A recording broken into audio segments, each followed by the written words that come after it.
ఆ ఉపవాసం చేస్తున్నప్పుడు దేవుడు కొన్ని విషయాలు మనకి బయలుపరుస్తాడు.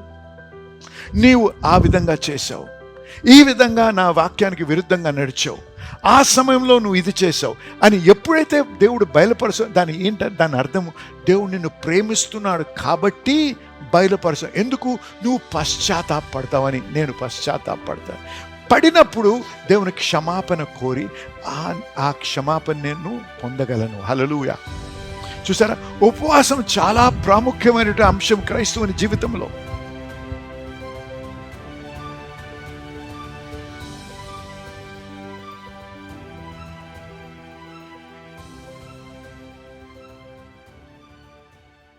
దేవుడు మళ్ళీ హల్లెలూయా వినండి, మొట్టమొదటి ఏమన్నాడండి? మొట్టమొదటి ఏంటండి? తను తాము తగ్గించుకోవడం అంటే ఏంటి? కీర్తనలు 35:13 ఒక్కసారి చూడండి. I humbled my self through fasting అని ఉంటుంది. ఉపవాసము చేత నన్ను నేను తగ్గించుకుంటుని. హల్లెలూయా చెప్పండి, హల్లెలూయా. కాబట్టి ఉపవాసం ఎందుకున్నాం? నన్ను నేను తగ్గించుకోవడానికి, నా యొక్క శరీర ఏచ్ఛలను అనగదొక్కడానికి. వినండి, వాక్యంలో ఉంది, ఆత్మకి శరీరానికి ఎప్పుడు బద్ధ వైరం ఉందంట. ఎప్పుడు కూడా శరీరేచ్ఛలు మనల్ని దేవుడి నుంచి దూరపరచడానికే ప్రయత్నం చేస్తాయి. హృదయం ఏమో, ఆత్మేమో దేవుని దగ్గరికి రావాలని కోరుతూ ఉంటాడు. The spirit is willing but the flesh is week. ఆత్మ సిద్ధమే కానీ శరీరము బలహీనము. శరీరం బలహీనం అంటే ఏంటి? దేవుని మాటకు లోబడ్డానికి బలహీనం, కానీ కొవ్వింది కాబట్టే దేవునికి వ్యతిరేకంగా నడిపించడానికి ప్రయత్నం చేయాలి. వాక్యానుసారంగా జీవించడానికి బలహీనత ఉంది, ఎందుకంటే కొవ్విపోయాడు.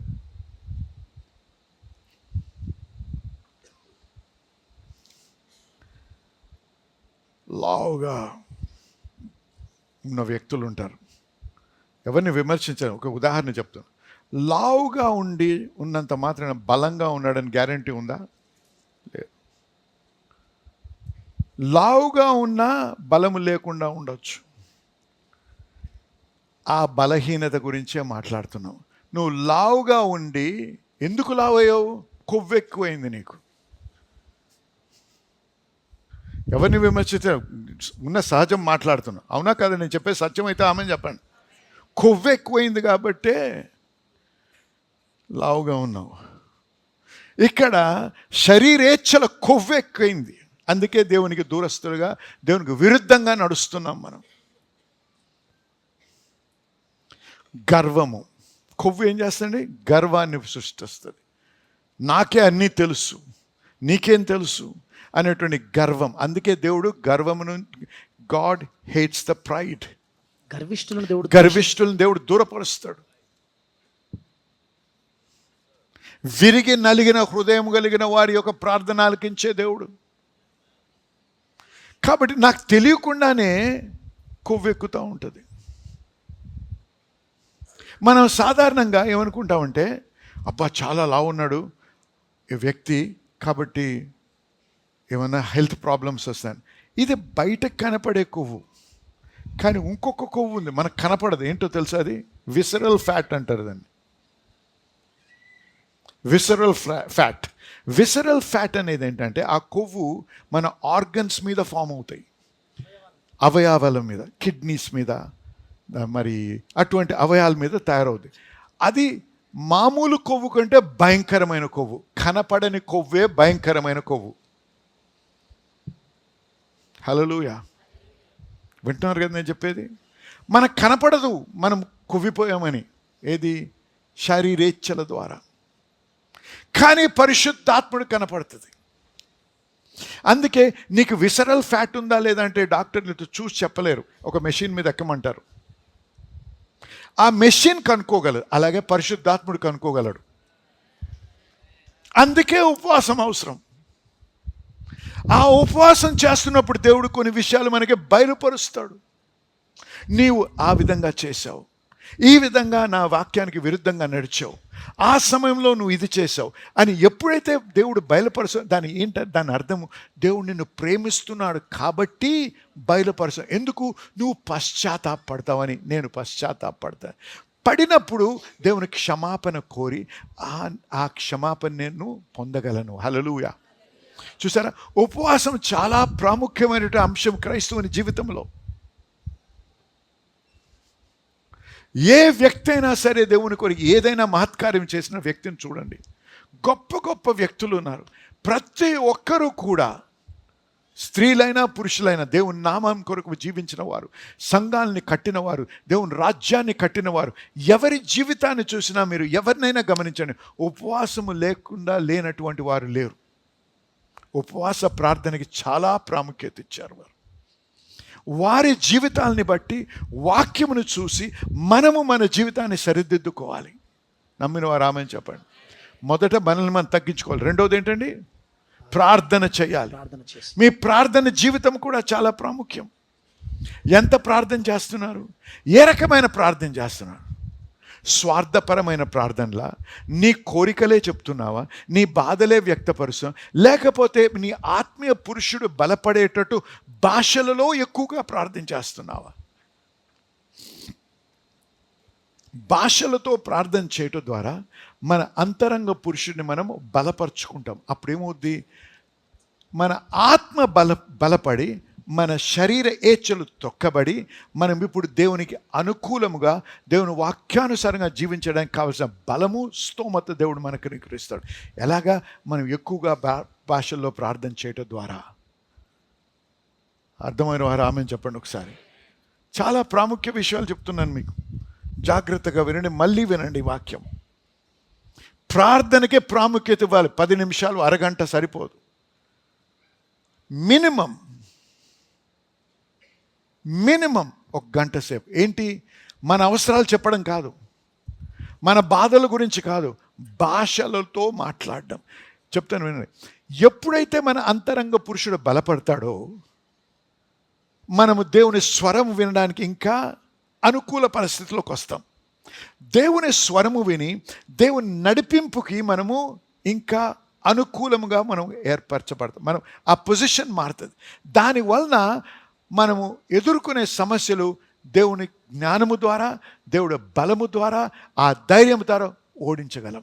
మనం మొరపెట్టడమే కాదు, మనం ఎందుకు పరిశుద్ధాత్మలో ప్రార్థన చేసినప్పుడు దేవుని వాక్య ప్రకారంగా, రోమీలకు రాసిన పత్రిక 8:28 ప్రకారంగా ఆ దేవుని చిత్త ప్రకారంగా ప్రార్థన చేస్తామంట.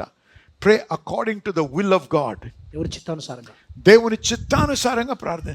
అందుకే భాషలతో ప్రార్థన చేయడాన్ని సాతాను ఎంతగానో ఎదిరిస్తాడు. అందరికి కాదు ఇది అంటాడు. భాషల వరం అందరికి కాదు, భాషలతో ప్రార్థన చేయడం అందరిది. హల్లెలూయా. దీనికి దానికి చాలా తేడా ఉంది. భాషలతో ప్రార్థన చేయడానికి దేవుని పరిశుద్ధాత్మతో నింపినప్పుడు మనకు ఒక పరిశుద్ధాత్మ భాషను మనకు దేవుడు ఇస్తాడు. ఎందుకు? అది ప్రేయర్ లాంగ్వేజ్ అంటాం మనం, ప్రార్థన భాష. ఆ ప్రార్థన చేయటం ద్వారా మనల్ని మనం బహుగా బలపరుచుకుంటాం.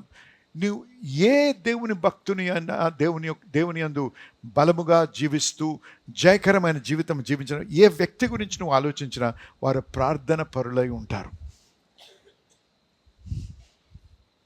ప్రార్థన అవసరం. మొదట తన్ను తాను తగ్గించుకోవాలి. ఉపవాసం, ప్రార్థన. అందుకే 21 దినాల ఉపవాస ప్రార్థన. ఇంకా 5 రోజులు ఉంది. రేపటి నుంచి అయితే 4 రోజులు ఉంది. ఖచ్చితంగా రండి, ఎవ్వరు కూడా తప్పిపోకండి.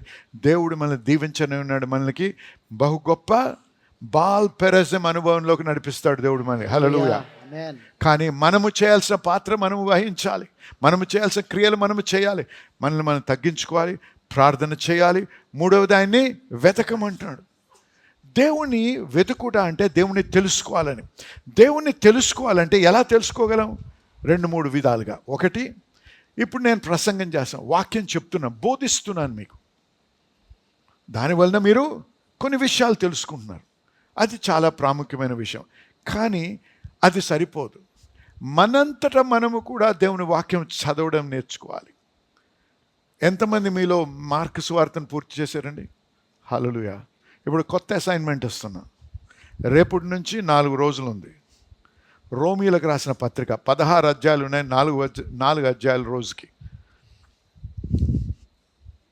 ఎందుకు చదవమంటున్నానంటే ఇది చదవమంటున్నాను, కానీ స్టడీ చేయమంటం లేదు, పఠించబడలేదు.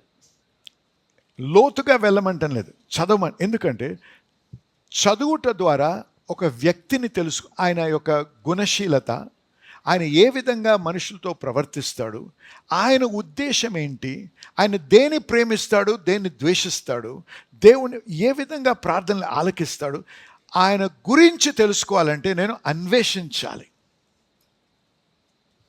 దేవుణ్ణి తెలుసుకోవాలి. ఎందుకు? అందుకే సీక్ అన్నాడు. ఆ సీకింగ్ చేయడానికే, ఆయన తెలుసుకోవడానికే తన వాక్యాన్ని దేవుడు మనకిచ్చాడు. ఈ వాక్యం మనము సరిగ్గా ఒక క్రమ పద్ధతిలో చదువుతూ, ఏదో మతపరముగా బైబిల్ చదివేసేయాలి, సంవత్సరానికి పూర్తి చేయాలి అన్నమే కాదు. చదువుతున్నప్పుడు ఒక ఉద్దేశంతో చదవాలి, తెలుసుకోవాలి, నేను దేవుణ్ణి తెలుసుకోవాలి అని జాగ్రత్తగా చదవడం నేర్చుకోవాలి. చదువుతున్నప్పుడు దేవుడు నీకు బయలుపరుస్తూ ఉంటాడు ఆయన వ్యక్తిత్వాన్ని. హల్లెలూయా. వ్యక్తిత్వాన్ని ఎప్పుడైతే నేను దేవుని అంటే ఒక వ్యక్తిని తెలుసుకోవాలంటే ఏంటి? ఆ వ్యక్తిత్వాన్ని తెలుసుకోవడం అన్నమాట. ఆయన ఎటువంటి వాడు, ఆయన మాటిచ్చి తప్పేవాడా, మాటిస్తే నిలబడతాడా, ఆయన ప్రేమ కలిగిన వాడా, కోపిష్ట, లేకపోతే ధారాళ మనసు కలవాడా, ఇవన్నీ నేను తెలుసుకోవాలంటే ఎవరో నువ్వు వచ్చి చెప్పుకుంటే కాదు.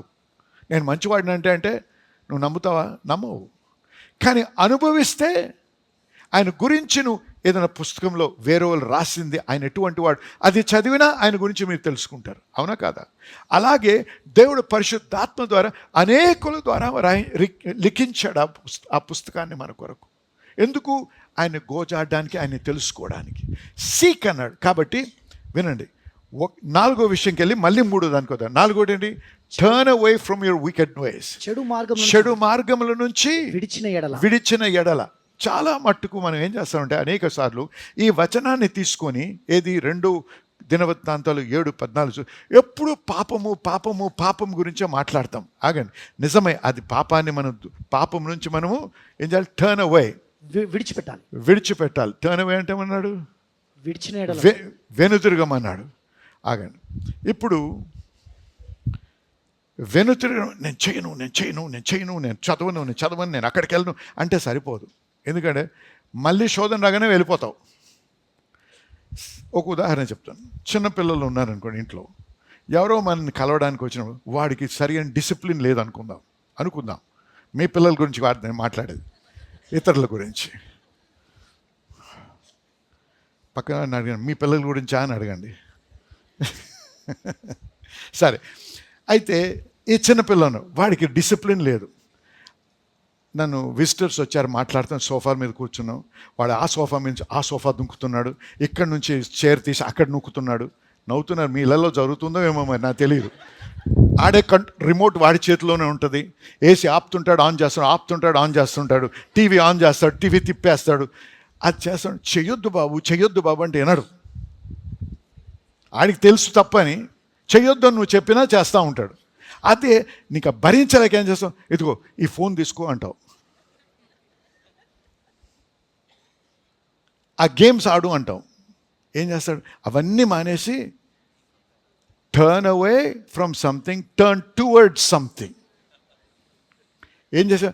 అటెన్షన్ని తిప్పామన్నమాట. మన వైఖరిని తిప్పాలి. పాపమును మానడమే కాదు, పాపం చేస్తానా పడిపోతానా, ఖచ్చితంగా పడతావు. అందుకే ఒక ఎడిక్షన్ నుంచి బయటకు వచ్చినప్పుడు, తాగుడు అనుకుందాం, ఎడిక్షన్ నుంచి బయటకు రాగానే ఏం చేయాలి? ఆ ఉద్దేశం వెంటనే వేరే రకమైనటువంటి స్నేహితులతో కలవాలి. ఆ గ్రూప్ ఎటువంటిదంటే ఆ మాటలు మాట్లాడవు, దాని గురించి ఆలోచించవు, ఆ దృక్పథమే లేదు. వారు ఏదో మంచి, లెట్స్ సే ఫర్ ఎగ్జాంపుల్, వారు మంచి గాల్ఫ్ క్లబ్ అనుకుందాం. ఏం చేస్తారు? ప్రతి సమయం గాల్ఫ్ ఆడదామని తీసుకెళ్తారు. వాళ్ళ తలంపు అంతా వేరుంటుంది. అర్థమైన వారు ఆమెను చెప్పండి. మీరు సంఘంలో ఉన్నారు, పాపం చేయొద్దు అని చెప్పి నువ్వు అనుకుంటూ తాగే స్నేహితులతో ఉంటే ఖచ్చితంగా తాగుతావు. మళ్ళీ అది మానేసి ప్రార్థన గ్రూప్కి రండి, సంఘానికి రండి, వర్షిప్ నైట్కి రండి. ఎట్లా? లేకపోతే ఇంకేదైనా హాబీ, కానీ అది మాని ఇది చెయ్యాలి. అందుకే ఏం చేస్తున్నాం, అది మాని దేవుణ్ణి వెతకడం మొదలు పెట్టాలి. హల్లెలూయా. ఇప్పుడు ఏమవుతుంది, మన వైఖరి మారిపోతుంది, మన హృదయం మారిపోతుంది, మన తలంపులు మారుతున్నాయి, మన చేష్టలు మారుతున్నాయి, మన మార్గాలు మారుతున్నాయి. అందుకు దేవుడు ఆకర్షించబడతాడు. దేవుని సన్నిధి ఆకర్షించబడాలంటే మనలో మార్పు కావాలి. ముందు దేవునిలో మార్పు కాదు, నేను ఉపవాసం ఉండే దేవుని మార్చడానికి కాదు, నన్ను నేను మార్చుకోవడానికి. ఎందుకంటే నా యొక్క శరీరేచ్ఛలు కొవ్వెక్కున్నాయి. కొవ్వు కరగాలంటే ఉపవాసం ఉండాలి. నేను మాట్లాడే అంతరంగ పురుషుడిలో ఆ శరీర ఏచ్ఛలు ఏవైతే ఉన్నాయో వాటిని అనగదొక్కడానికి, వాటిని భూమట్టము చేసి పాతి పెట్టడానికి. హల్లెలూయా. మన శక్తి ద్వారా అవ్వదు. ఎప్పుడైతే ఆ మనస్తత్వం మనతో ఉండి దేవునికి దగ్గరికి వచ్చి గోజాడతామో దేవుడు మన బలపరుస్తాడు. ఇప్పుడేమన్నా, ఇప్పుడు మీ ప్రార్థన ఆలకిస్తాను, మీ పాపలను క్షమిస్తాను, నేను మిమ్మల్ని దీవిస్తాను అంటున్నాడు. హల్లెలూయా. స్వస్థపరుస్తాడు. దేవునికి మహిమ కలుగును గాక. ఆమేన్. వినండి, దేవుడు మనకు తోడై ఉంటే నువ్వు ఎటువంటి సమస్య అయినా సరే బాల్ పెరజం నీ యొక్క అనుభవంగా మారుతుంది. నువ్వు పోరాల్సిన పోరాటం కాదు, దేవుడు నీ కొరకు పోరాడతాడు. మరి మొదటి సెషన్లో, మొదటి సర్వీస్లో ఇంకా లోతుగా వెళ్ళాం, కానీ ఇక్కడ టైం అప్ అంటుంది. మరి 1:15 అయిపోయింది కాబట్టి ముగించాలి. యెహోషాపాతు గురించి ఆలోచిద్దాం వచ్చే వారం. ఆయన ఏ విధంగా దేవుని దగ్గరికి వచ్చాడు, ఏ విధంగా ప్రార్థన చేశాడు, దేవుడు ఎందుకు ఆ ప్రార్థన ఆలకించాడు, ఏ విధమైన జయమనిచ్చాడు, ఇవన్నీ చూడండి. వాక్యంలో ఇవి రాశాడు దేవుడు, రాయించాడు దేవుడు. ఎందుకు? మనము అది చదివి వారు చేసినట్టు మనము చేసినట్టయితే, వారు చేసినట్టు వారు ప్రార్థించినట్టు మనం ప్రార్థించి మన హృదయాన్ని మన వైఖరిని మార్చుకొని దేవుని దగ్గర గోజాడినప్పుడు వారికి ఉన్న అనుభవం దేవుడు మనకు కూడా ఇస్తాడు. ఏ బాల్ పెరజం అనుభవం దావీదు పొందాడో అది నీవు కూడా పొందనే ఉన్నావు. ఆత్మీయంగానే కాదు, శారీరకంగా, వ్యాపార రీతి, ఉద్యోగ రీతి, కుటుంబ రీతి, అన్ని విషయాల్లో నీకు బాల్ పెరజం అనుభవం దేవుడు ఇస్తాడు. కానీ మొట్టమొదట మనకు కావలసినటువంటిది ఏంటి? ఆత్మలో కావాలి. మనకి దేవుని యొక్క సంబంధంలో ముందుగా బాల్ పెరజం అనుభవం కావాలి. ప్రతి ఆటంకము కొట్టివేయబడాలి, ప్రతి కొవ్వు కరిగిపోవాలి, నిజమైన హృదయముతో దేవుని దగ్గర పశ్చాత్తాపం పడాలి, దేవుని యొక్క క్షమాపణ పొందాలి. హల్లెలూయా.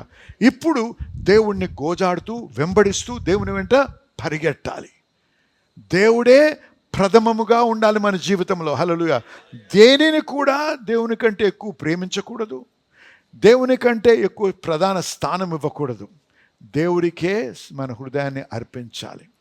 Love the Lord your God with all your heart, mind, soul and strength. దేవుడైన యెహోవాను నీ పూర్ణ హృదయముతో, మనసుతో, బలముతో ప్రేమించు. ఎప్పుడైతే నువ్వు దేవుడిని ఆ విధంగా ప్రేమిస్తావో దేవుడు నిన్ను ఖచ్చితంగా ప్రేమిస్తాడు.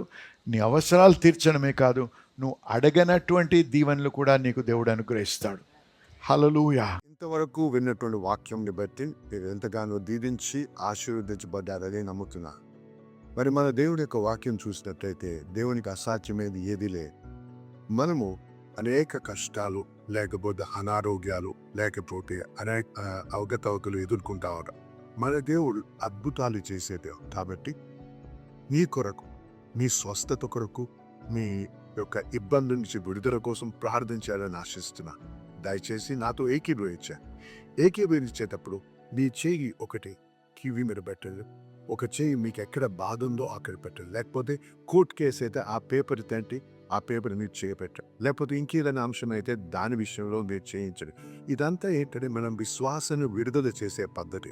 అంతేగాని టీవీలో శక్తి ఉందని కానీ, టీవీలో బలం ఉందని కానీ చెప్పడం కాదు. కానీ మన విశ్వాసాన్ని విడుదల చేసి విశ్వాసం ముందుకెళ్ళడానికి మార్గం. కాబట్టి దయచేసి నాతో ఏకీభవించని ప్రార్థించాలి. ఎందుకంటే అనేకమైన సాక్ష్యాలు వింటున్నాం. ఈ విధంగా ప్రార్థించినప్పుడు మరి దేవుని యొక్క కృపను బట్టి వంకరగా ఉన్న కాళ్ళు సరిగ్గా అదైతే కాకుండా ఎంతో కాలం నుంచి మరి బ్లాడర్లో ఉన్నటువంటి ప్రాబ్లం నుంచి ఒక వ్యక్తి సంపూర్ణంగా స్వస్థపరచబడ్డాడు.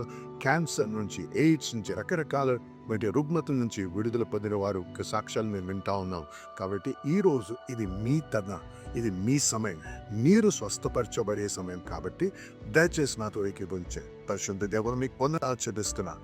ఈ బిడ్డలో ఒక విశ్వాసంని బట్టి వారు ప్రార్థిస్తున్నదా వారితో నేను ఏకీభవిస్తున్నాను. మరి ఈ సమయంలో వాడుకునే ఇబ్బందుల నుంచి వారికి విడుదల అనుగ్రహించండి. ప్రతి విధమైనటువంటి రుగ్మత నుంచి, ప్రతి విధమైన ఆరోగ్యం నుంచి, ప్రతి విధమైనటువంటి సాతాను బంధకం నుంచి వారికి విడుదల కలుగును గాక యేసు నామములో. ప్రభువా, చర్మ వ్యాధి, కిడ్నీ ప్రాబ్లం అవ్వచ్చు, లేకపోతే హార్ట్ ప్రాబ్లం అవ్వచ్చు, లేకపోతే ఏదైనా సరే యేసు నామంలో దాన్ని గద్దిస్తున్నాం ప్రభా. నాయన అది వర్టిగ్ అవ్వచ్చు, లేకపోతే మరి కాన్స్టెంట్ తలనొప్పులు అవ్వచ్చు, ఏదైతే నేను ప్రభా మీరు స్వస్థపరిచే యెహోవా ప్రభా, మీరు మాకు స్వస్థత అనుగ్రహించే యెహోవా రాఫా నాయన. కాబట్టి మీ పేరుట, మీ నామంలో ప్రార్థిస్తున్నాను ఆయన. మీ నామంలో ఈ యొక్క పరిస్థితుల్ని, ఈ యొక్క అడ్డంకుల్ని, ఈ యొక్క అనారోగ్యాన్ని యేసు నామంలో గద్దిస్తున్నాం ప్రభా. మరి ప్రతి వారు ఎవరైతే నాతో ఏకీపిస్తున్నారో వారందరికీ విడుదల పలుకుతున్నాను ప్రభా. వారందరికీ స్వస్థత కలుగును గాక పలుకుతున్నాను ప్రభా. నీ వాక్యానుసారంగా పలుకుతున్నాను. కాబట్టి వారి స్వస్థత నొందారని నమ్ముతున్నా ప్రభా. మీకు వందనాలు చెల్లిస్తున్నాం. మీకే మహిమ కలుగును గాక. మరి ప్రభా, వీరు సాక్ష్యాలతో రావడానికి, మిమ్మల్ని గణపరచడానికి సహాయం చేయమని యేసు నామములో ప్రార్థించి వేడుకుంటున్నాము తండ్రి. ఆమేన్. దయచేసి వినండి. ప్రార్థించాం, నమ్మండి. ప్రార్థించినప్పుడు మీరు పొంది ఉన్నారని నమ్ముడి అన్నారు ప్రభు. నమ్మండి, దేవుని స్తుతించండి. ఆ నొప్పులు ఇంకా ఉండొచ్చు, కానీ అవి ఖచ్చితంగా మీరు మార్పు చూస్తారు. ఖచ్చితంగా స్వస్థతను అనుభవిస్తారు. కాబట్టి దయచేసి ఏకీభవించి మరి దేవుని స్తుతిస్తూ ముందు కొనసాగుదాం. మీరు స్వస్థపరిచి ఆ స్వస్థత పొందిన తర్వాత, ఆ విడుదల పొందిన తర్వాత, ఆ యొక్క ఉద్యోగం పొందిన తర్వాత, ఆ యొక్క సమస్యకు పరిష్కారం పొందిన తర్వాత దయచేసి మాతో మీ యొక్క సాక్ష్యం పంచుకోండి.